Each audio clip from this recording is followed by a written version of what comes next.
We would call it Memorial Day in the USA. They call it Undas or Kalag-Kalag here in the Philippines, in Cebu.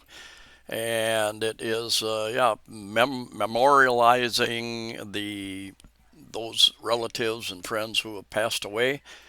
Many people go to the cemeteries, and I will point out some do's and don'ts for this type of thing and some of the experiences I've had, observations.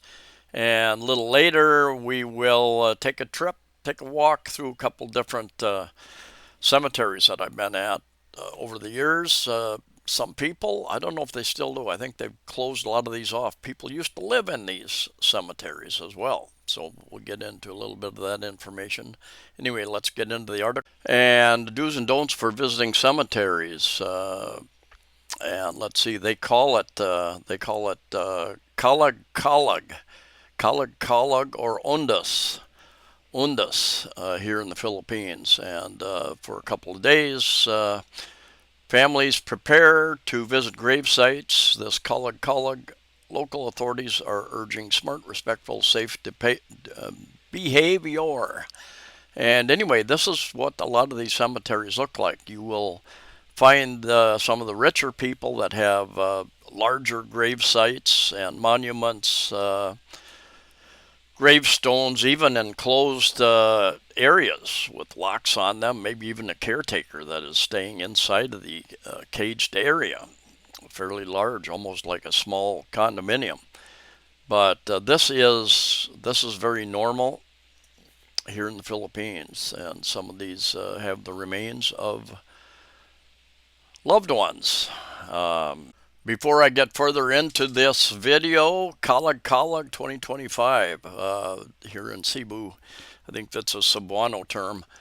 CPA warns versus ticket scalpers as passengers crowd ports, and there's going to be millions of people traveling. So if you're planning on traveling, boy, they're going to be crowded, and generally the buses, for instance, will run until they've picked everybody else, so they have lots of extra buses. This has been my observation, my experience many, many years ago.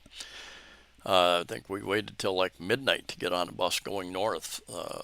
Some of the people that were taking me up to a fantastic island up north. And you get crowds like this, people waiting to go visit their provinces, their towns, their cities, other parts of the Philippines. And there will be even not just during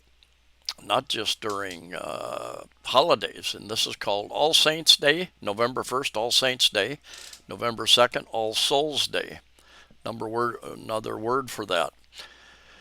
And you will get scalpers down by the ports. People say, "I can get a ticket. Here, give me your IDs and 1,000 pesos or 2 or 3,000 pesos, and I will go get your ticket, get you on before they're all sold out." And urging travelers to buy only from legitimate sources, and they will scalp. Now, if you want to pay somebody extra, hopefully they don't give you a fake ticket that won't be accepted. That's one of the problems. Please do not buy tickets from scalpers near the port. They're just waiting for their next victims. And I've seen this happen before, and I think some Korean guys, in fact, not long ago, they all handed over money, a certain amount of money, and their IDs, and the guy got on a bicycle and took off. And he did come back. I stuck around. He did come back. I was at Pier 1. I think he went down to Pier 3, or he went to another ticket office, perhaps a ferry ticket office, because there was a big lineup at the ticket centers there at Pier 1. So I think he went and found a less jammed up, less busy, perhaps the actual ferry company ticket office, brought the things back. It's a risk when you hand over money and your IDs to somebody, but people do it. So just be aware of that. You can also buy. A lot has changed over the years. You can now buy a lot of your tickets online as well. For what to bring, what to avoid, practical guide. Cebu City bans liquor, gambling, and overnight stays. This is another thing. A lot of these cemeteries in years past Many people would go with their family and they would stay overnight. They would set up a some kind of a tarp or tent or something like that to bring food, and they might play music just to mourn and at the same time celebrate. Um, anyway, let's get down here. They're going to have a couple of years ago. I saw the police were out there clamping, wheel clamping vehicles who were stopped along the road outside cemeteries. So if you're driving, be aware that you could have your vehicle clamped and or towed away. Do's: do arrive early during daylight so you can move around safely, locate the grave, and avoid congestion. I'll put up a short video after this short discussion, taking a walk through one of these. Bring essentials: water, umbrella, raincoat, flashlight if you're visiting late, first aid kit maybe. Respect the space, keep noise to a minimum, observe silence or soft voices while others are grieving. Peace, order, and cleanliness. And maintain cleanliness. Bring your own trash bag. Dispose of candles, flowers, and wrappers properly so the site remains tidy. Watch over children and elderly. The DOH particularly warned that bringing small children may not be safe in congested cemetery zones. Not sure why it wouldn't be safe, but anyway, that's stated. Secure your valuables. With many visitors, there's an increased risk of petty theft.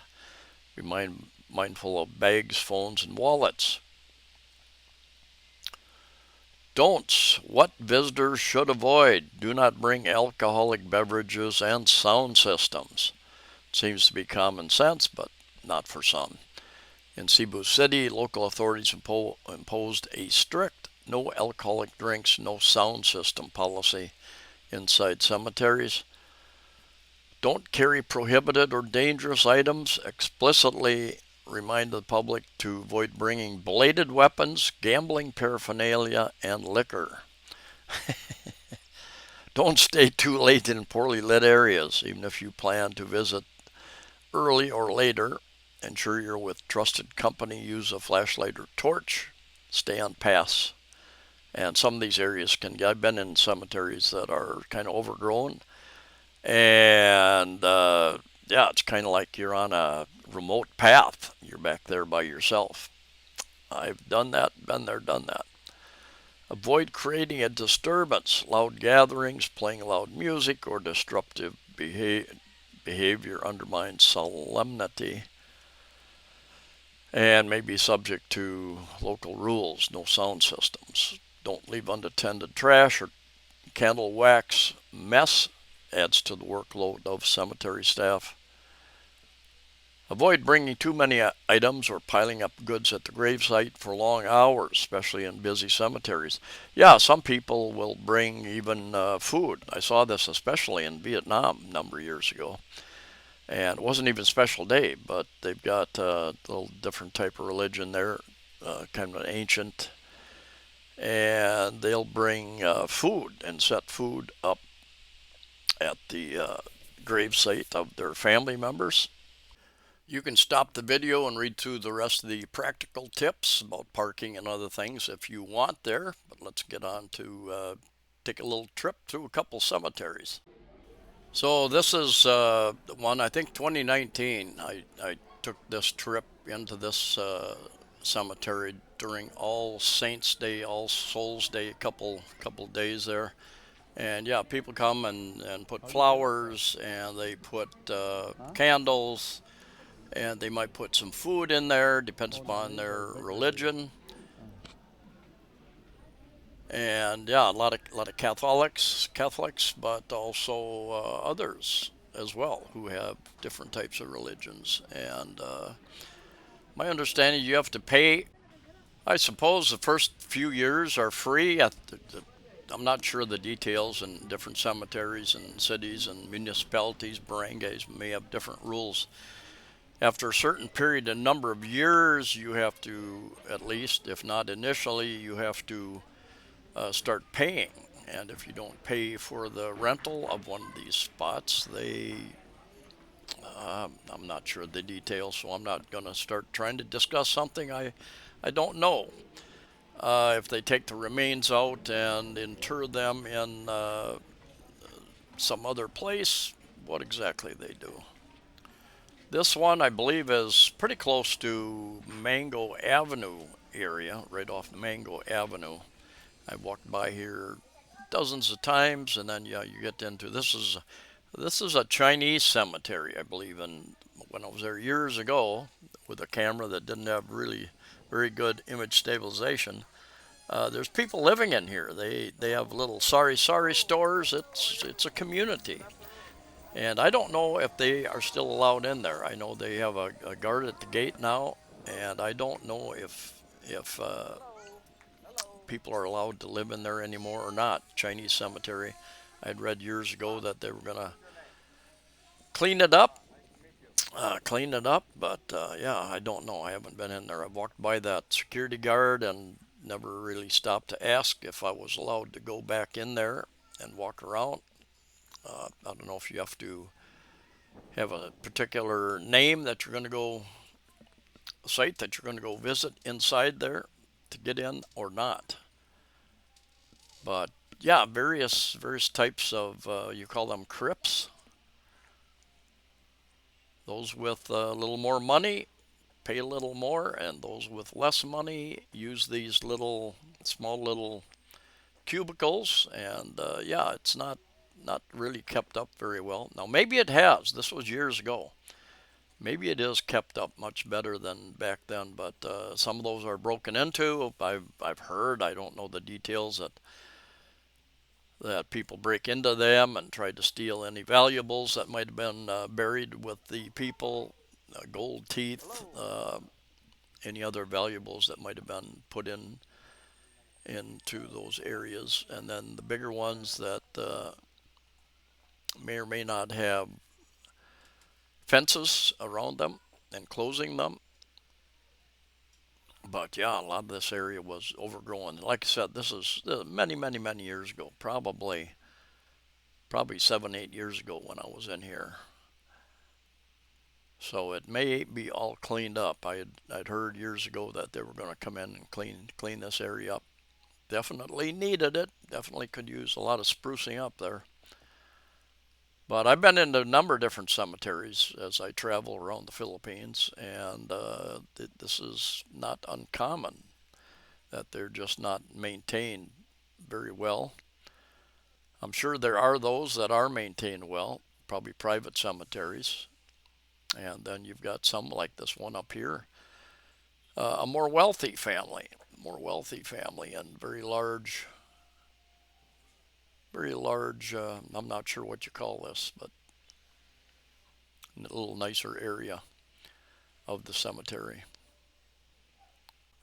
Anyway, that's it. See you in the next video.